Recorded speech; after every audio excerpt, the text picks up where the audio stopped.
I'm just going to give everybody a couple seconds. Even if nobody's here, we'll just give everybody a couple seconds to kind of tune in. And then if not, we'll get started. Let's see, welcome back to YouTube, man. It's been a minute.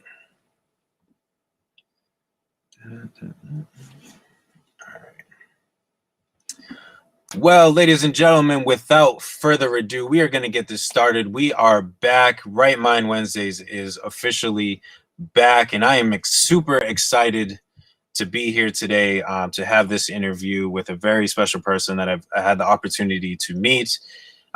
If you haven't already, make sure that you follow Right Mind on Instagram as well as YouTube and Facebook.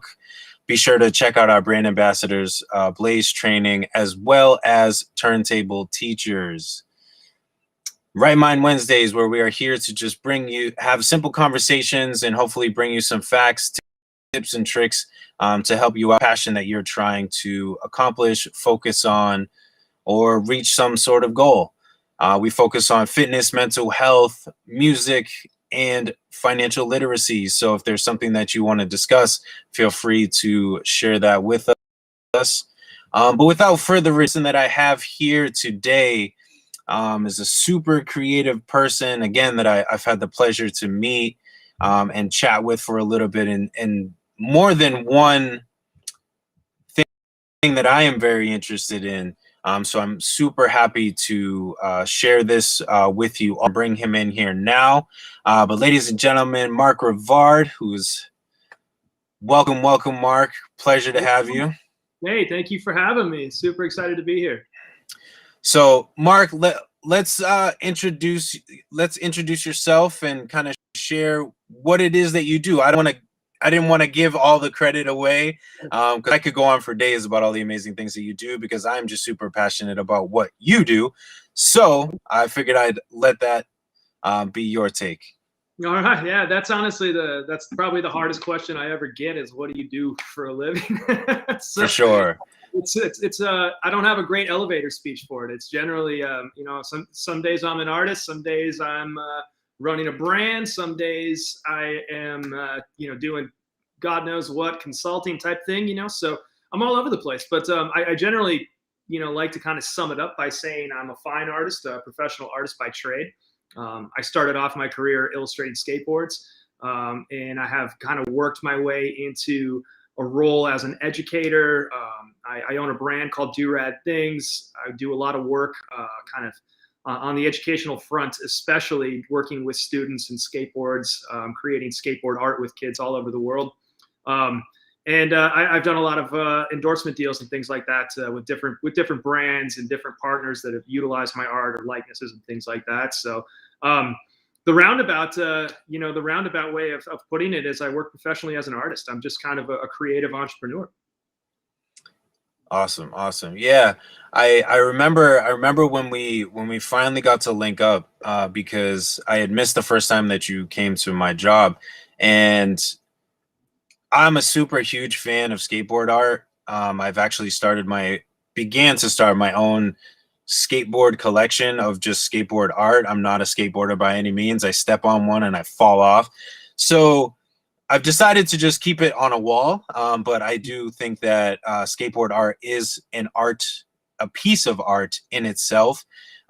So when we were able to kind of link up and, gain a little bit more about what you do, I was super excited in being able to participate in in learning how to do skateboard art, especially with the materials that you use, which may be a little bit different than what people expect.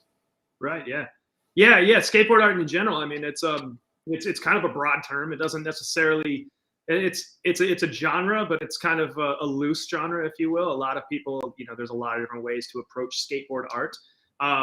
In terms of a lot of people keep wondering, you have to be a skateboarder to do this, or whatever the case may be. What I've found is it's a tool to culture, really. It's a youth culture tool. It's something like that where, at my age now, at 40, I'm barely stepping on my skateboard. I used to skate all the time, and now I'm kind of more, just gravitated towards a little more 40-year-old type activities. And I still get out and push around quite a bit. You know, like I still love to skate to lunch, but that's about the extent of it for me. But like how I got into it was just by you know, I always being involved in the skate world most of my life, and you know, going through a significant knee surgery and things like that. I picked up old skateboards and just, you know, I always wanted to be, you know, creative and an artist in some way or some fashion, and sort of just found myself one day just looking at a blank piece of paper and being very uninspired by that, and then also looking at a stack of skateboards and thinking, why not just draw on that? I always loved the graphics on the wall. When I, as a kid, going into the skate shop and seeing, you know, that wall of skateboards, looking through those graphics and just being so inspired by the look and, you know, sometimes the controversy of it. It was such a cool, unique world that I always was fascinated with. So instead of just drawing on paper or sitting in my sketchbook, I just started sketching on old skateboards, painted them all white, and picked up a Sharpie and just drew. And I early on, I almost did almost 100% exclusively Sharpie illustrations on skateboards. And that's kind of really kind of, you know, fed into and sort of led me into the career that I have today, sort of serendipitously, that I drew a lot of my early skateboards exclusively with Sharpie. And now as an artist, I mean, I use a million different mediums. I paint, I do photography, I write, you know, illustration like crazy as well. I'm still always working on, you know, it's just sitting here with the skateboard, just kind of scratching away with a Sharpie. So yeah, the skateboard is interesting because it's this cultural tool. It's a piece of youth culture. It's a piece of pop culture, and whether you skate or not, like you said, you know, people are just kind of, it's just an added element of interest when you're thinking about a piece of artwork. And for me, that's worked out really, really well as an educator, because when I walk into a room full of kids, if I'm just carrying a stack of canvases or some blank paper, nothing too interesting about that. I'm just an art teacher. But when I come in with a stack of skateboards and a bunch of Sharpies, suddenly this just became culturally relevant, and we just became very, very cool. And I have the undivided attention of generally every student in that room, which is, as an educator, a huge advantage. So yeah, it's been cool, man. I'm very, very blessed and fortunate, I guess, to have found that medium. And you know, it wasn't exactly planned, but as I grew and started to develop into a career with that, I started to realize the value in having that and what I had created there. So super excited for that. Did you find it challenging, like for me, like as a former athlete, you know, did you find it challenging having to, because like you said, like you've had, you know, knee surgery, which, you know, could take you from doing sports. Did you find it challenging having to kind of, per se, like let go of like those initial ambitions of, you know, being like, you know, that pro skater or that pro basketball player like I wanted to be? Did you find it hard? You know, what was like that, like, you know, as far as kind of being like, well, what do I do now?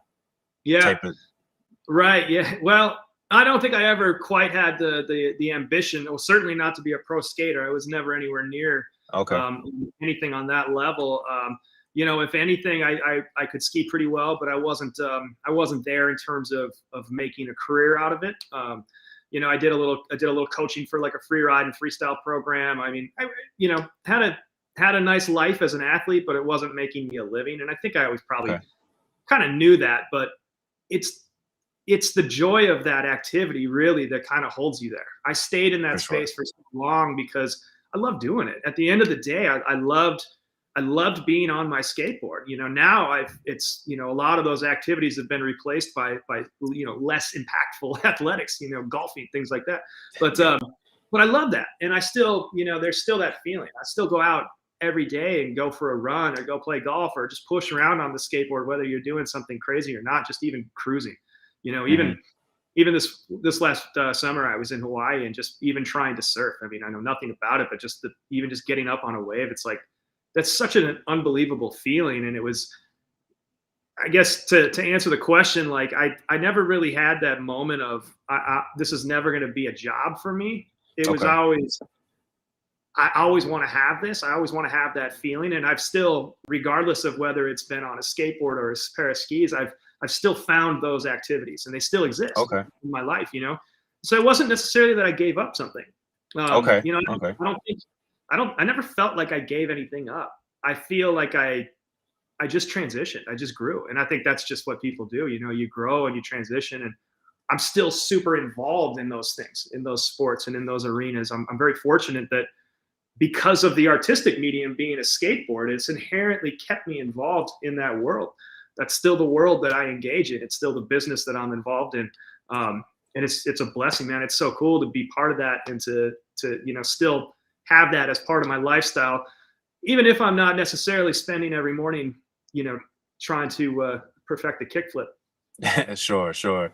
Yeah, you know, there's still some days, you know, especially at work, I'll hop in the gym, try to shoot around with the kids, try to keep up a little bit, even though my knee isn't always as agreeable as it would like to be. But, you know, I feel like, you know, and I can kind of agree with you, is, you know, as people who are passionate about their sport, it never really does leave you, and you always have to just incorporate it somehow. You always get that itch of wanting to grab a basketball or just grab a skateboard and just kick around. So you just feel that emotion and feel that, just all those feelings just come back. Right. Yeah. So I can, definitely agree. I definitely agree with that.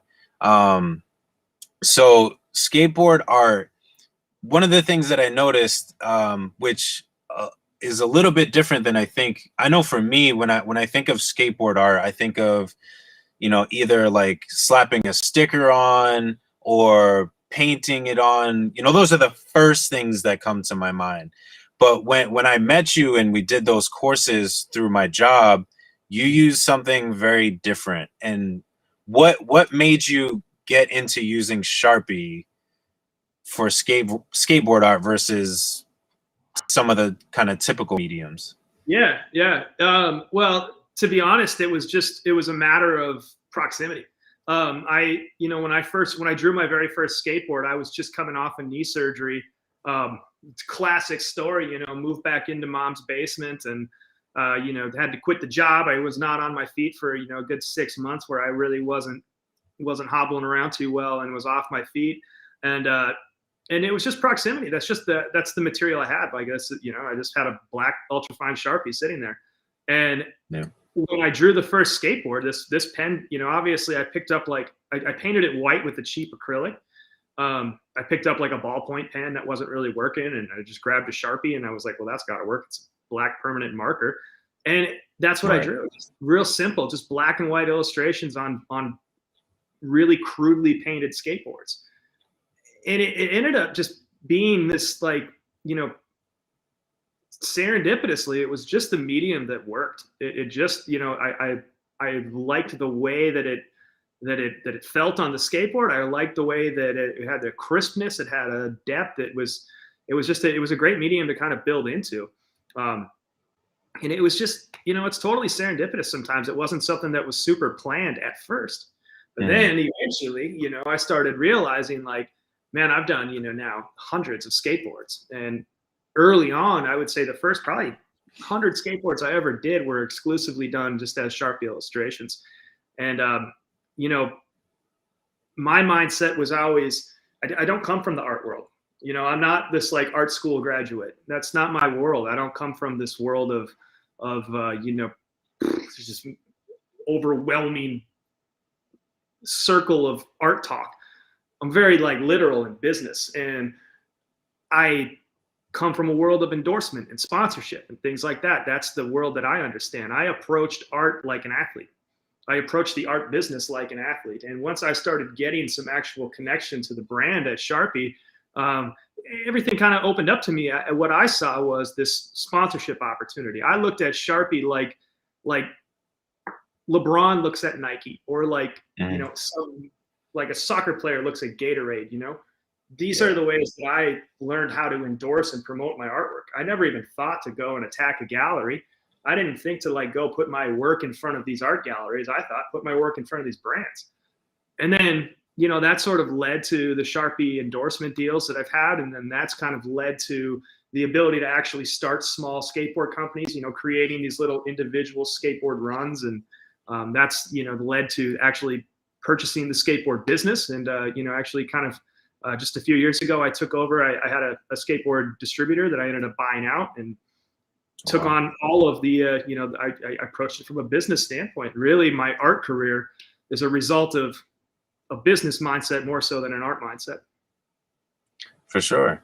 How could you explain like maybe a little bit more in detail, like how for somebody, whether it's music, whether it's an athlete, like what was kind of the process, behind going for a sponsorship, because like for me, like as an artist, like, we're always trying to find that one sponsorship to, just kind of take us to the next level, or, something that we're interested in. Like I'm interested in Rain. I wear, G-Shock watches. Those are some of my favorite things. Like, but it's like how, finding ways to reach out to these companies who probably get millions of emails and correspondence a day. How do you, are there any tips that you feel like you could give that was able to help kind of put you in their eyesight, in their line of view, to be like, hey, I have something different that I'm doing and valuable, like invest in me type of thing? Yeah. I think you nailed it on the head right there when you say value. Like what is your value? What are you bringing to the table? A lot of times when people are thinking about endorsement and things like that, they're focused on the size of their audience. And today we have a tangible measurement in social media. We can read the followers. We know how many people follow this company or that kid or this whatever, Yep. I'm a little behind the times on that, honestly. I'm a 40-year-old dude. Nobody wants to follow me on TikTok, and that's okay with me. That's I'm happy to not be doing that, So I have to think of it differently. I have to approach from a different standpoint. I have to be able to convince this brand that what I might lack in audience, I'll make up for in authenticity and value in some other way. I'm going to make up for that in giving you a story. The number one thing that I think, great marketing starts with stories. If you watch any of the classic Nike commercials or any of these, just, some of the greatest ads you've ever seen, there's a story being told there. They're very artistic and they're very story driven. And so a lot of times some of these younger audiences with these massive social media followings, they have an instant access and an instant barometer to an audience, but they lack story. They lack an authenticity. And so I think you have to be able to create a story that's authentic. It's got to be real. You can't just make it up. You can't just BS your way into something and say, I'm this and this and this, and so you should sponsor me because of these things. And you have to be smart about the brands you're approaching. You have to know the why. What's the value for that brand to be talking with you, and vice versa. It's not necessarily just about like going out and finding sponsors to be sponsored or to be endorsed. You should be stoked to work with that company. You should be excited to help build that brand. If I was owning a company and somebody said to me, I want to have this person here as an endorsement, and that person had zero interest in the success of my brand, that's not a great endorsement. That's just you're using bubblegum to fill a hole in a bucket. That's not going to work long term. I want to create these long-term partnerships, long-term storylines. So like with Sharpie, for example, I mean, Sharpie's obviously, that's kind of, I think a lot of people are aware of me because of my time endorsed with Sharpie. But, the way that worked out was it was very organic in a way. Sharpie happened because I was drawing on skateboards. I was literally drawing all of my skateboards with Sharpies. I was building a small, following for myself pre-social media that didn't even exist at the time. There was no Facebook at this time. There wasn't even MySpace. This. And so this was, there's no social media. YouTube doesn't exist. Instagram's not long. Instagram's still 10 years down the line. And what happened was my aunt, it's a super cool way to be discovered, I guess, if you will. But my aunt worked at this office supplies company. She mentioned something to this rep about her nephew that is an artist and draws on skateboards with Sharpies. That person, that rep, mentioned something to somebody in a marketing department. One day a marketing person emails me, and I was very lucky to have even checked my email because I, barely had an email address at this point. I might have looked at an email maybe once or twice a year, saw an email and called this woman back and said, got your email, and she said, would you come in and draw on skateboards at a conference that Sharpie was going to have a booth at? And they said, we'll give you $100 to draw for the day and some pens. And I was like, sweet, that's absolutely amazing at that time. Yeah, you know, I'm in my young 20s, and I'm like, I'm not making a lot of money, and $100 to draw on skateboards all day, brilliant. So I go do this, and at this point now I've got this email address with this company. So now I'm emailing with this person somewhat regularly. She ends up passing that information on to another person further up the chain in the marketing department. They reach out and say, could we do an interview with you on our blog? Now this is like 06, 07, somewhere around then. And when a blog at this time is kind of, this is where we're going to get into online marketing. And this is where that world is starting to really make sense to brands. They're really starting to utilize their websites at this time, still pretty much pre-social media. So we do an interview on a blog, and they just talk, ask me questions about how'd you get started? How do you draw on skateboards with your Sharpie? Real basic stuff. Well, that's, to me, is awesome. First of all, like, I kind of understand exposure. I'm coming from the world of sponsorship and skateboarding, those types of things. I'm understanding that as exposure. To me, that's like getting an article in Thrasher as an artist. I was like, dang, I just got an interview on the Sharpie website. That's sick. Now I have 3 or 4 different email addresses for Sharpie. So now I'm emailing every day these 3 or 4 people I know at Sharpie, just bugging them with ideas. I was probably an annoying little kid, just like, hey, check this out. Look at this. Look at what this pen is when you do this. Giving them product feedback, giving them real value to the brand, stuff that they could take to the manufacturers and the product development teams and use. Well, before I know it, they're sending me pens, and they're saying, hey, try this out. Try this out. What do you think of this pen? So now I'm building a product relationship. I'm creating a market value, and I'm building a product relationship with this brand. So this then leads to around 2007 or 2009, they created this thing called the Sharpie Squad. And I had always been telling them, you should sponsor artists. Look at what this company did. I would show them ads of Sean Malto and Gatorade. I would show them, what Mountain Dew is doing with these skateboarders and these skiers and snowboarders through the Dew tours and things like that. I was showing them Red Bull, the big, Red Bull is kind of the obvious one, like how Red Bull energy drinks have absolutely nothing to do with skiing, nothing at all. But right. Look at how that company has made itself part of that world. Red Bull integrated itself into the entire action sports landscape. They dominate that space. Sharpie could do the same thing. For years and years and years, Sharpie was only doing, promoting to like industrial side of things, and then doing these weird little one-off commercials and so on. And they weren't having a lot of success with that.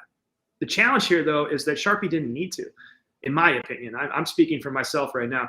They didn't need to. They're Sharpie markers. They don't have any competition. They're the biggest and the best. So what do we need to spend all this money on marketing for? Well, storytelling creates relationships with that brand. So when you're storytelling, you're building relationship between your customer and that brand. And that's a heck of a lot more valuable than having an audience of 50,000 on Instagram. If you can create a relationship, a tangible emotional relationship between a brand and that customer or that consumer, you're very, very valuable to that brand. So over time, I start building this with Sharpie. And then I said, look at all these other brands. And then in 2009, they created a thing called the Sharpie Squad. There's several hundred artists around the world that were sort of endorsed, if you will. In 2010, that got reduced down to a smaller number of people. And that Sharpie Squad was a little more, a little more refined. It was a little more attention on each one of these artists. And, we got a little bit of placement on the websites and so on. And that sort of picked up. And then in 2011, the concept for Starts with Sharpie, which was the ad campaign I was involved in, that launched in 2011, and that was 4 people. And I was one of those 4 featured artists that had really relevant stories of how they utilized the marker itself to kind of generate careers and what they did creatively. So in 2011, I was essentially one of the faces of Sharpie markers, one of 4 people that was endorsed by the brand on a very large scale. It was kind of, an ad campaign where they made the little documentary. They launched with the New York Times. It was this huge shift in marketing from a business perspective. Whatever degree of involvement I had in that decision making, who knows? I mean, there's a lot of people that work for that company. There's a lot of minds and a lot of ideas, but that led, to me kind of getting my first sort of taste of your 15 minutes, if you will.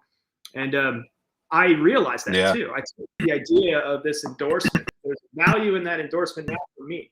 Suddenly I'm getting a lot of opportunities because of this relationship with a brand the size of Sharpie. And I was able to kind of look at that and go, how can I maximize this? And that's led me to where I'm at today, where, I started doing the educational work. I've utilized an ad campaign from 2011 to my advantage to this day. It's paid residuals every single day of my life for the last, Wow. 11 years. So yeah, I would say advice to somebody seeking sponsorship: create a story. You need to find a way to create emotional connection between the consumer and the brand. And if you can bridge that gap, you're very valuable to that company.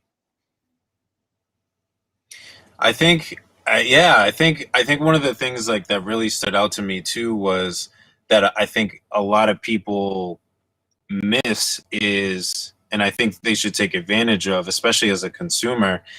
A lot of times when people are going for these sponsorships, and I can even speak for myself sometimes, is you try to get these sponsorships and it's like, what are they going to give me? Essentially, how can they benefit me? But I like how you, like you said, when you were talking about their products and stuff, of, hey, you guys should do this. As a consumer, I'm seeing this, like, you should probably try and do this in order to capture my attention. So like, you're not only receiving something from them, but as a consumer, you're like, hey, here's some things that you guys are probably could be missing, and here's how you can make things a lot better to improve your brand, and not necessarily just all, me, promote my music, promote my skateboards.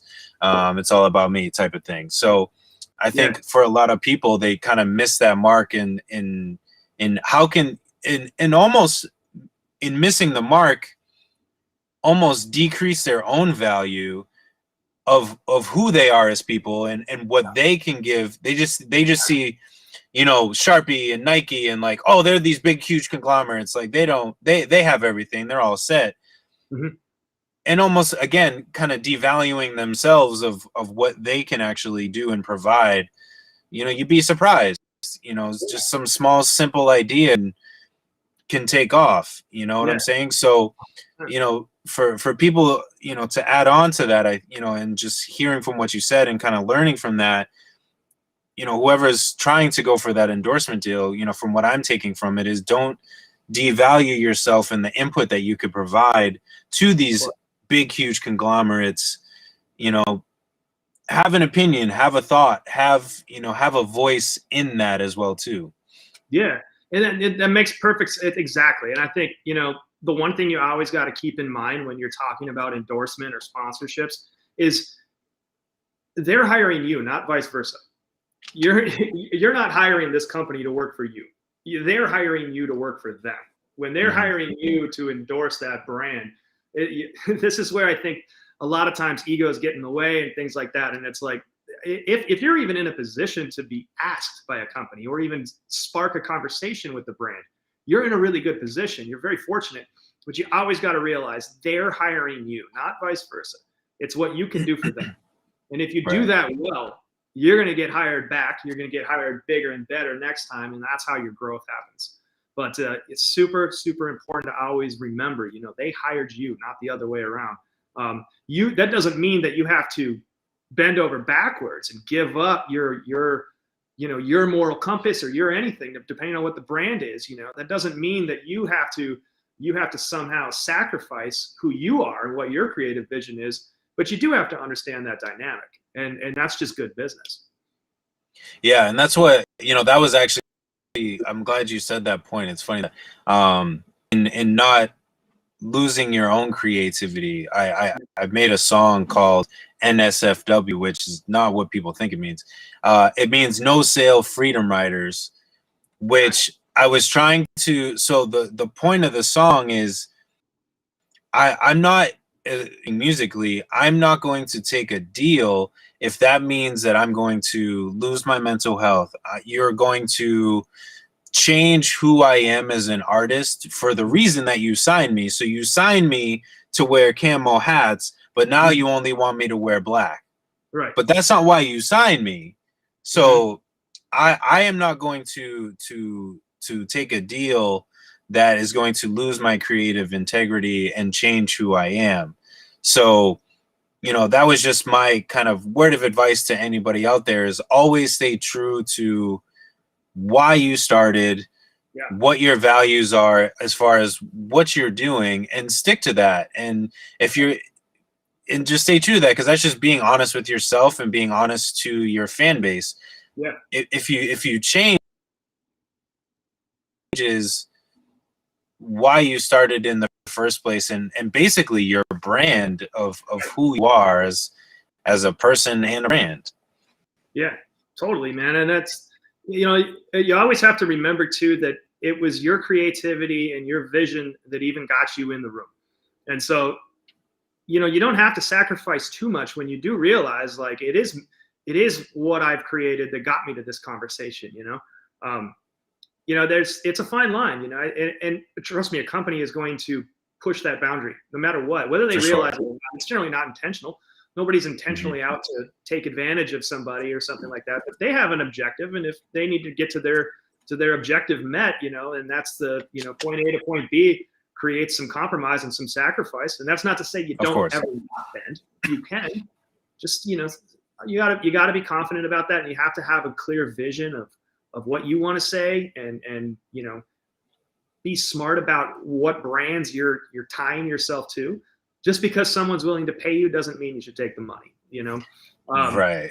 That's right. And that's a tough one too. I mean, especially when you're young and struggling and things aren't kind of coming your way. I hate the term starving artists. I will never use that term. I can't stand that term. I don't tell kids ever to consider themselves a starving artist. There's nothing hungry about it.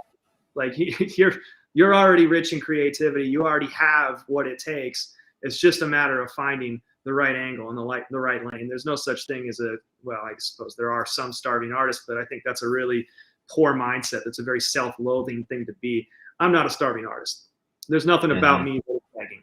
And so, you know, I think that's a great mindset. We talk about education. We talked about, you know, when you go into a meeting with a company or something like that too, like that mindset that, hey, I can walk out. I don't need, this isn't make or break for me. And so when you have that mindset, you're in a position of strength when it comes to negotiating. And that's going way down like a business rabbit hole, but it's important, you know. And I tell kids all the time, never ever refer to me as a starving artist, and I'll never refer to you as a starving artist. I don't look around this room full of kids or young artists, whether I'm at a college or wherever I'm speaking or teaching, and think to myself, these poor kids, these poor starving artists. No way. There's so much potential in that room. There's so much potential. There's not 1 ounce of us is starving.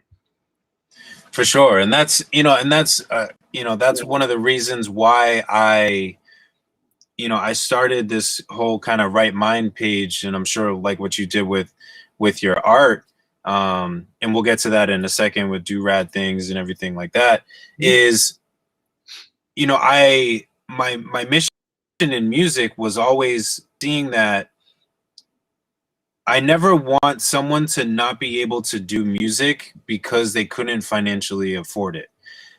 Meaning, you know, one of my goals as an artist is to eventually open up to get to my point, is to open up a free studio for artists to be able to come in and record their music, because I feel like there is always that hidden talent that is out there, but it never gets the light of day, because whether it's financials or the situation that they're in.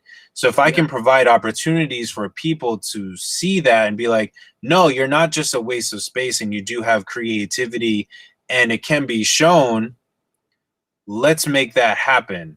Right. So, you know, I don't want, you know, an amazing pianist that just can't afford a keyboard, but could make these beautiful melodies, but never gets the opportunity to learn how to play the piano correctly to be able to do that. Well, that's to me, that's art that never gets to see the light of day, and that's very unfortunate. I love all types of art, and from little sketches to beautiful paintings.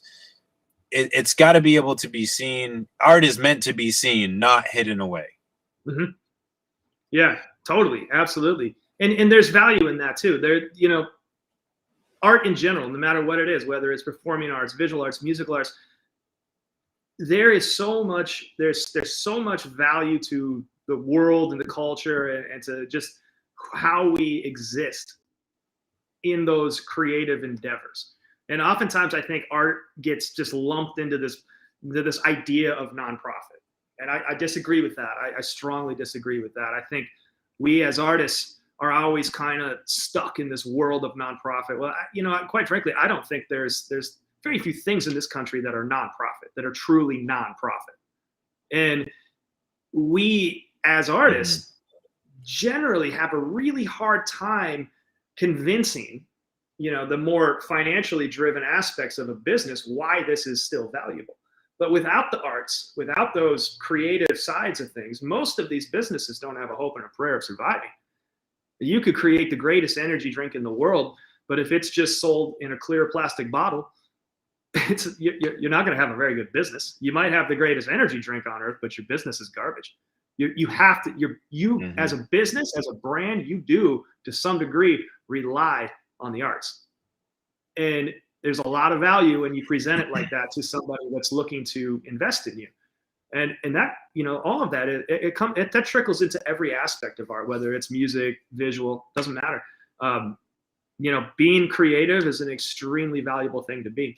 And so, yeah, I always, right, wrong, or indifferent, I don't know, but I have a very kind of strong approach to the art world in terms of saying, in terms of just kind of making sure that I'm being represented, and that my value and what I bring to the table is being understood and paid for appropriately. For sure. And I just I'm always super grateful when people, are willing to share their talents with other people to help them grow, to help them build their skills, to bring those skills to light. So kind of explain how you've been able to do that. I'm assuming that's with the do rad things and kind of the workshops that you've been doing. How did you kind of formulate that from doing your skateboard art? Yeah, well, Sharpie gave me an audience, for one. I mean, and that was very valuable. Having that Sharpie story, it sort of helped me. It helped me sort of formalize my story in a weird way. I obviously, having the endorsement of that and just having kind of the scale of that campaign was extremely effective. But it definitely kind of showed me hey, you have something to say here. You can inspire people because of what you've created, not only on the actual skateboard, not only the illustration itself, but through your life and through your words and through what you're creating and doing with yourself. And that's a real thing. A brand like that doesn't bite into it, doesn't sink their teeth into that story without truly believing it.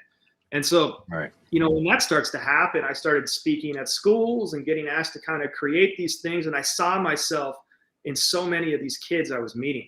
As I would go and visit this high school here or there or whatever, I really resonated with the students that were maybe having a harder time. And I would talk with these kids and meet these kids. And I saw myself in so many of these kids. And I felt really, really strongly about speaking to those kids. I really was feeling good, like I was giving back in a weird way.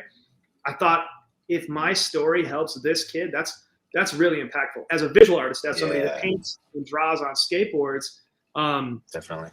The one thing I always knew is I had a studio at the time, and oftentimes, I'd be spending 18 hours a day in the studio by myself, just in my own head, talking with my own thoughts and drawing and painting on canvases and skateboards. And that's a very isolated life. The reality of a visual artist, the time that you're actually creating, and then probably with music as well, or many other art forms, that's a lot of time alone. It's a selfish life. It's a selfish existence. And it's important. And the output goes out into the world and it has impact, and that's awesome. But there is a whole selfish aspect to being an artist. Like you are really in Yeah. your brain, really in your head. Yes. When you find an outlet. Yeah. So for me, like when I found education, all of a sudden there was this outlet that I felt so drawn to. For one, it felt very rewarding for me personally. Like for me to be able to utilize my art and my creativity to create conversations with these kids and hopefully impact some lives. And just meeting these kids and being able to kind of tell my story and having, at least I believed I was having an impact. And I don't think I'd still be working today if I wasn't. So I feel pretty good about that. And just having that polar opposite effect of all of that time alone in the studio, in my own head, in my own mental health, being able to turn around, go out into the world and really see that in action, see an impact, that's huge to me. And so that was, kind of how I led myself into really following the world of education a little bit further. And then learning about education, learning about how we teach, learning about public education, the rights, the wrongs, the pitfalls, getting really pissed off about it, really going, I don't like the way that I was taught. I don't like how restricted some of these teachers are. There's these great educators. There's teachers out there that are so amazing. They should be making millions of dollars a year. They're so impactful on their kids. And they're stuck in this system that doesn't necessarily help. And it's not that they're bad educators. It's not even that the system is completely wrong. It's just that it's one size fits all, and it doesn't work for everybody. And today, with the internet and social media and so on and so forth, the world moved a lot faster than our textbooks. And we, as educators, educators stuck in a system where they're bound by district rules and these things, they weren't given the tools to keep up. And so it's not necessarily the educator's fault, but that doesn't mean we shouldn't try. And so, I looked at my life and I thought, I've loved that I get to tell my stories, and I love that my art is being seen. And I love those days when I get to spend 18 hours a day in the studio just creating and painting. But I also need that balance. And to me, it was just such a healthy balance to go out, have impact, be involved with kids. I got extremely passionate about it, and just kind of made the realization that fortunately, because of some of the decisions I had made with brands and Sharpie and skateboards, all of these things, they kind of created this perfect storm. It was a great equation of success that led me to education. And that's the greatest thing I do now. Nothing will ever replace the value of getting in front of a group of kids and having those conversations and having that impact.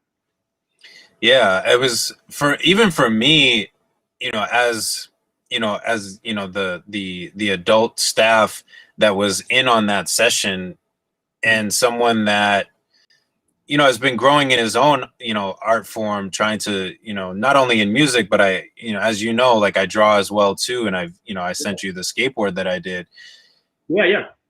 I took a lot from that session, and from my own art, because I use Sharpies as well myself.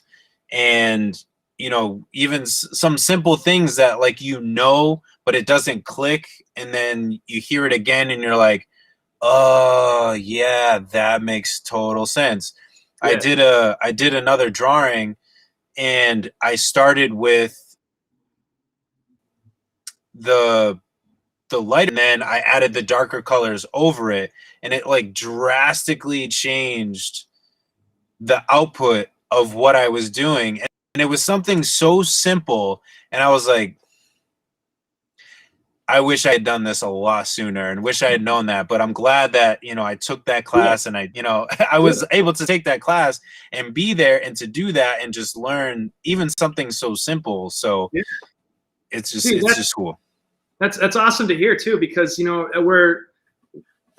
I'm actually now kind of transitioning into programs with adults and things like that, and I'm thinking differently, trying to kind of tell myself, how am I going to walk into a room full of adults and teach? And I don't think I need to teach it any differently. I actually don't think there's a huge difference between a 16-year-old and a 36-year-old in terms of this program. At the end of the day, we're still picking up a blank skateboard and a pen, and we got to figure out what we're going to do with it. I'm super excited actually to kind of go down that road. Just candidly, we're in the process right now of creating a tour within within the Air Force type of thing, where we'll be working with adults and visiting bases and doing those types of things. And man, I hope I get up to that neck of the woods again, because that was awesome up there. But yeah, so there, that's the other thing I think is kind of a shame, is that we sort of quit the arts once we leave school, and the arts don't necessarily become something that's taught, and don't become something that we're engaged in. Not that a lot of adults aren't artists, but we're not presented as adults with a lot of opportunity to learn and to to be involved in more of these collective worlds. And maybe that's not the case when it comes to performance or music, but that's not really my world, so I don't know those industries nearly as well. But especially with visual arts, I mean, it's a conscious decision to make visual arts as an adult. A lot of people get into jobs graphically and things like that, but we don't have we're not really given this great encouragement to do that as adults.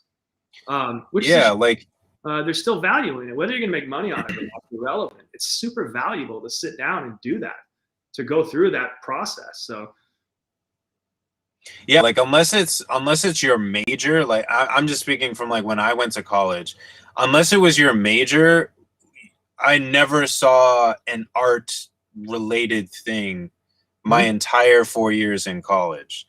Right. And it's, and it's sad because, and I wish, and, now I look back and I'm like, I wish I did, because, once I started doing it, just as kind of a casual hobby, what I was able to quote unquote teach myself, I can only imagine what I would be able to do if I was kind of bred with it throughout college and out of college, because it's like the quote unquote system kind of makes you kind of choose one lane.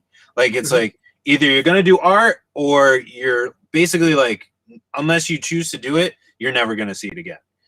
And it's unfortunate because, again, I look at it, even though I do music, which is, considered an art, but you still need an escape. Yeah.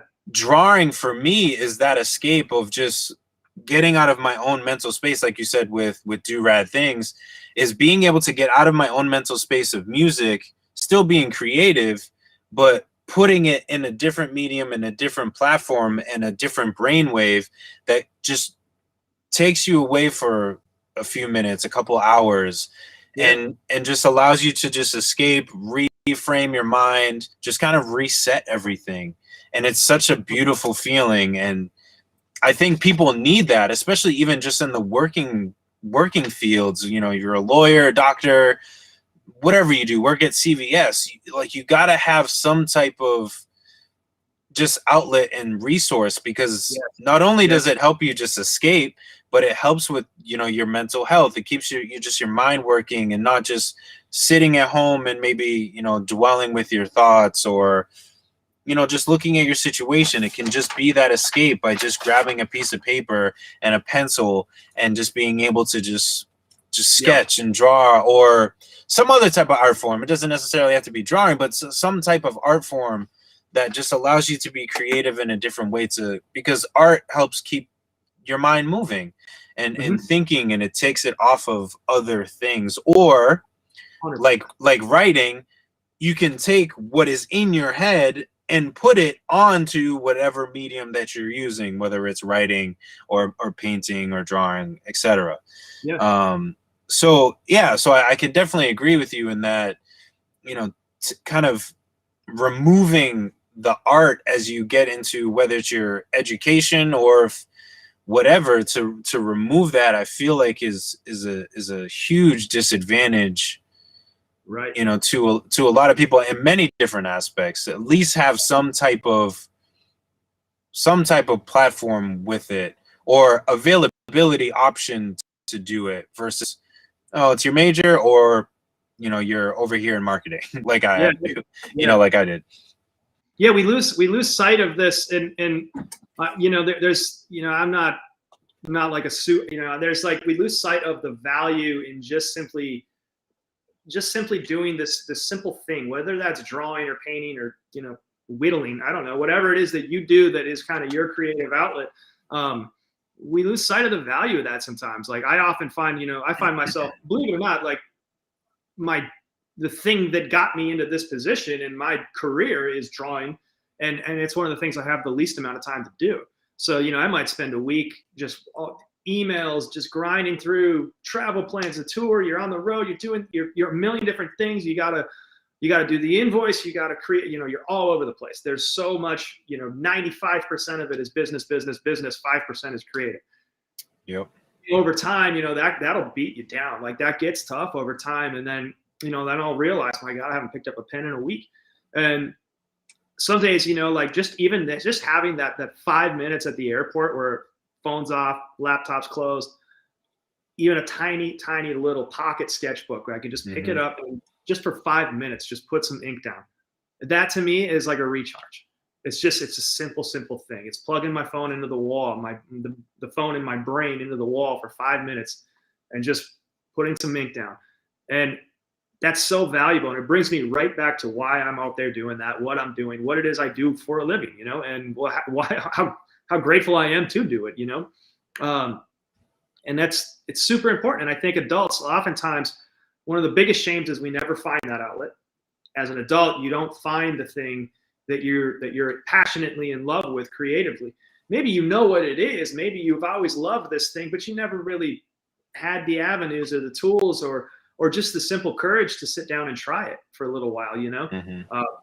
And as adults, that's a massive shame. We kind of give up on it really, really quickly. Maybe that's why I'm like one of those people, I'm just like massively drawn to stories like Where the Wild Things Are, or Peter Pan, you know, those type of stories where, you know, there's this element of never growing up. There's this element of holding on to that childhood curiosity.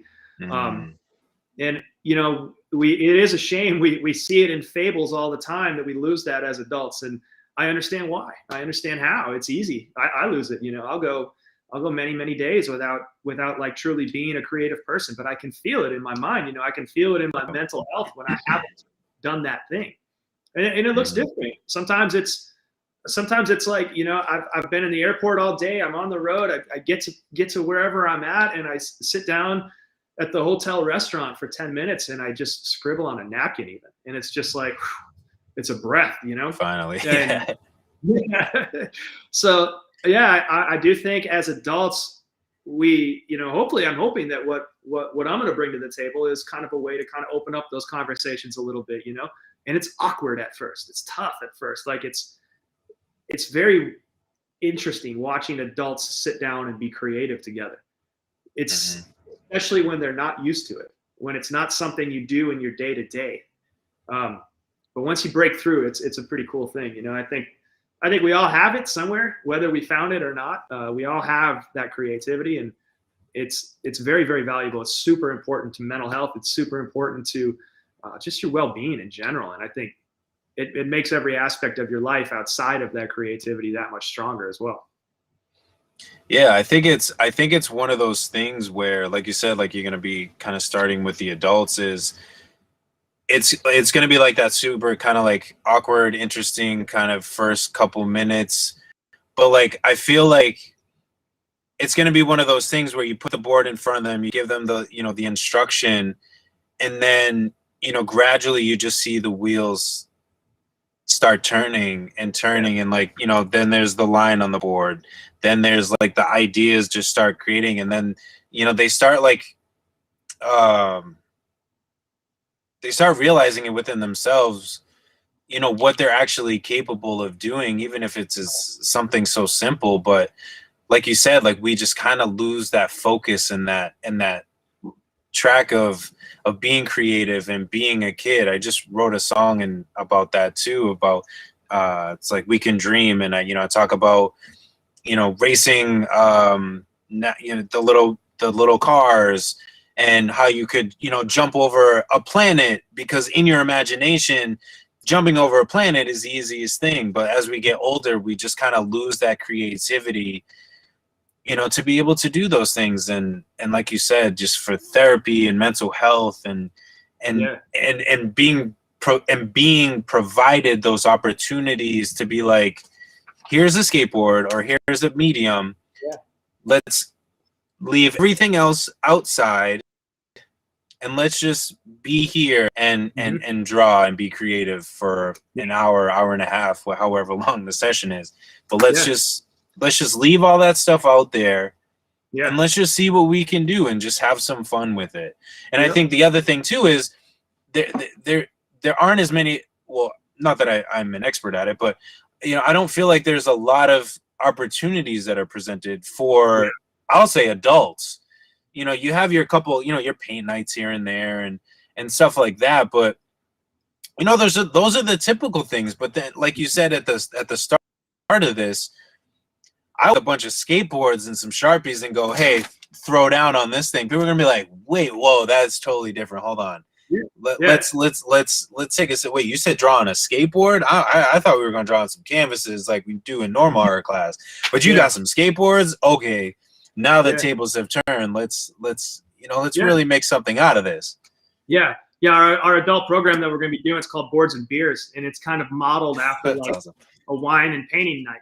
And I'm a big beer guy. I work with breweries. I design cans for Inside Brewing, and like I love beer. I love the craft beer culture and so on. And so we created this thing, Boards and Beers, and this is the adult programming that we're going to be touring. And I have this tagline, and I don't know if this is going to fly with the particular client whom you're aware of, but this is not fucking, or no, what was it? It's not an appropriate tagline, but no, that's for my stage program. I'm getting my programs mixed up here. It's all good. Anyway, it's something like, there was a tagline for it, and I know that the client is not going to buy into this tagline, but regardless, it's kind of like, this is not wine and painting night. It's way fucking cooler. And so gotcha. Like the skateboard, boards and beers. It's kind of like wine and painting. But you know, one of the thoughts I had that I wanted to kind of touch back on with you there was the idea of like the creative space. And to me, I think I know this from personal experience that one of my biggest pitfalls, one of my biggest struggles is simply starting. You know, like as adults, we get in rhythms, we get in life rhythms, and so on and so forth. And when you're in this rhythm to start something new or to begin, even if it's not new specifically, just to start, like that to me is the number one thing. I look at a blank skateboard, and even to this day, I've drawn, couldn't even tell you how many. I mean, I've produced thousands of pieces of artwork. The hardest part every single time is staring at that blank canvas, that blank skateboard. This is just the start. Just start. Yeah. And like that's the biggest hurdle. And I see it now when I teach, whether it's adults or kids.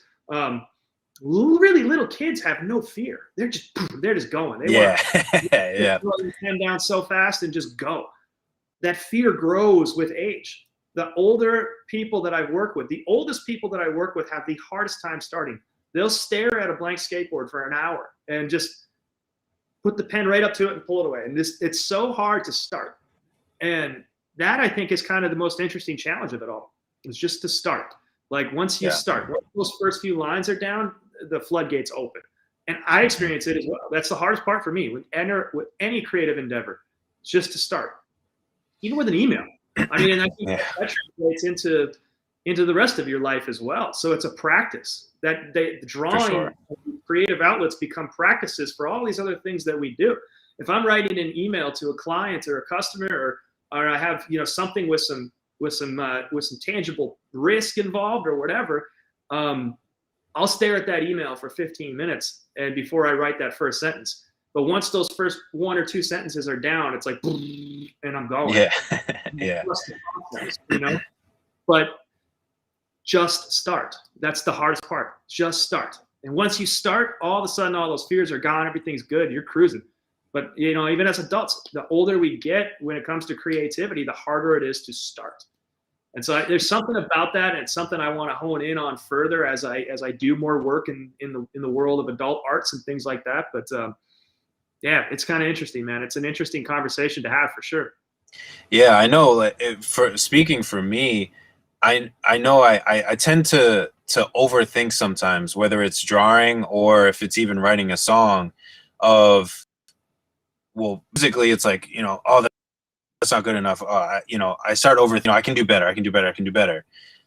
And then with drawing, you know, I've been trying to practice more and more with graffiti style drawing, and I'm trying to do it where I'm not so much looking at maybe somebody's alphabet that they've created, but more so just kind of grafting my own. Mhm. Start drawing, and I'm like I start overthinking it and second guessing myself of, no, that's, you know, that, oh, that's bad. But like the times that I've actually just started doing it and just started creating it, and then finally looking at it, and then I'm like, oh, I can tweak this, and then, you know, erase it, and then tweak it here. Like once you put down those barriers, like you said, and just do it, and then just work around that, like the creativity is where it starts to flood. And I think the second biggest thing that I took from you doing that course was I've started doing it a lot more, and I'm noticing it, is I kind of get to somewhat of a complete spot, and I look at it and I go, no, I need to add 5 more things. Nice. And I'm like, okay, like it's not done. And then I look at it and I take a step back, and then I'm like, yeah, I could add that. I could do this. I could do that. Let's add something here. And it takes it so much further. And I, you know, I totally agree. You have to just start. I watched the J. Cole documentary when he was dropping the off season, and he's like, one of the things that I do before I leave the house or I start my day is I write a 16. And he's like, what a lot of people think is like, oh, it's got to be the best 16 I ever write. He's like, no, like I just start, because I could start writing okay the first, you know, maybe 4 to 6 bars, but once I get into 8, 10, and 12, it really starts to take off. Well, I keep 8, 10, and 12, and then I just expand on that, and then, okay, there's my 16. Instead of, you know, you don't always have to use that, but as long as you just, like, again, just going back to what you said and just agreeing 100%, as long as you just start, you never know where it's going to take you. Yeah. Well, and what the finished product is going to be. Right, of course, man. And the simple aspect of starting is so empowering, because, you know, I go back to this all the time, like, it's a lot easier to edit a book than write it. And we're all editors, you know what I mean? Like, everybody's an editor today. We all critique everything. We look online, where we critique this, we comment on that. We're all editors. It's so easy to be an editor. It's really difficult to be the writer. And that's super, super interesting when you sit down to do something creative, whether you have grand ambitions with it or whether it's just something to do that evening because your wife dragged you to it or whatever. If you start something, you that's pretty cool. Like, it's a cool thought to think about that, you know, like to realize like you're authoring something now. And that's a pretty powerful thing to do. You know, everybody's an editor today. You know, it's a lot easier to edit than it is to write. You know, so editing the story, we all edit everybody's stories. We critique, we complain, we criticize everybody. Yes. But, hey, if you're authoring a story, that's pretty impressive. I got respect for you. For sure. You just have to start. That's the biggest thing. You just have to start. Yep. For sure. So yeah, Mark, so I've had a super enjoyable time chatting with you. Where can everybody kind of reach out with you, connect with you, support, do some kind of custom artwork as well too, which I definitely want to try to get something from you sometime in the future. But where can people kind of connect with you and kind of, or if they have questions, kind of reach out to you? My kind of go-to platform is Instagram. That's the one I spend most time on and am most proficient with. So my Instagram handle is just @RivardArt, RIVARD, art, ART. You can follow Do Rad Things Co. on Instagram. I've got a company called Stage Culinary, which is a culinary arts program. Stage spelled like stage. I have a program called the Postal Express Project. You can follow all of those on Instagram. Website is doradthings.net or markrivard.com. Really Instagram is kind of Instagram's so great. You can just hit the DMs, and for sure, that's how you and I connect, you know. I know I owe you an email from a long time ago, but honestly, Instagram just gets things done so quick. For sure. Yeah, I prefer Instagram. Just @RivardArt on Instagram. I'm easy to find, and that's always just a great way to kind of look through that sort of life portfolio of projects and a lot of stuff, personal, professional, everything. But it's a great way to start conversations. And we kind of connected through an Air Force connection here. So, hopefully I'll see a lot of the Air Force audience here on the road again, talking with some new contracting stuff. And I hope we're going to get back out there. I'd love to get back up to Hanscom. And so if it's Air Force related, you can definitely find me through the Instagram there, and hopefully we'll see you at the bases soon. And if it's not Air Force related, let's find a way to get it related. Definitely, absolutely, yeah. I'm gonna be bugging my boss to make sure that, or whoever I need to make sure that we get you back up there. Yeah. Happy Hanscom to do another session, and hopefully in person. Yeah. Time too. Definitely. As we close, is there any final kind of thoughts, anything, tips, tricks, advice, tools that you can give, those that are, whether they're artists or just trying to kind of continue their passion moving forward? Yeah. Well, I mean, I think as artists, creativity isn't necessarily learned, it's in you, and you gotta believe it and trust it. Not much I can tell somebody that's going to make them a better artist. And that's, I think that's a fun trick we play on people, that we can teach you how to be better artists. It's all up here. It's all up here. You got it. If you already have that creative instinct, you can do it. So beyond that, what happens next is the business. And that's where the little guidance can come in, and the best thing I can tell you is present a story, especially as, like, we talked a lot today about endorsements and so on. Prove your value, prove your worth to people that you are trying to sell artwork to or partner with. If you're a student and you're looking at what happens next, where do I go from here? Am I going to art school and college? Am I whatever you're going to do? Make sure it's valuable to you, and then make sure there's a story between you and where you're headed. What's your connection to that school? What's your connection to that brand? Stick to that story, because that's the best path to success is really creating that emotional bond, whether that's through a business or whether that's through an experience, partnership, whatever the case may be, even personally. Just keep trying. Remember, the hardest part is starting, and it's that first line is the hardest line. And so you put that first line down on paper, that first bar of music, that first punch of the piano. That's step one. Start is the first thing you got to do. Absolutely. Definitely. Wise words from a wise man. Mark, thank you so much for your time, for being here and just sharing a lot of very valuable and important information for not only people who are interested in art, but just living people that just apply to their own lives, to just help make their lives a little bit better, at least, one day at a time. Yeah. Hey, Justin, thank you so much for having me, man. I really appreciate the opportunity to chat with you. Awesome conversation, and we'll see you in Boston. Definitely. So everybody that's watching this now, watching it later, I appreciate you all for tuning in. My name is Jay Fate. This is Right Mind Wednesdays. Well, until next time, we'll see you then. What's up?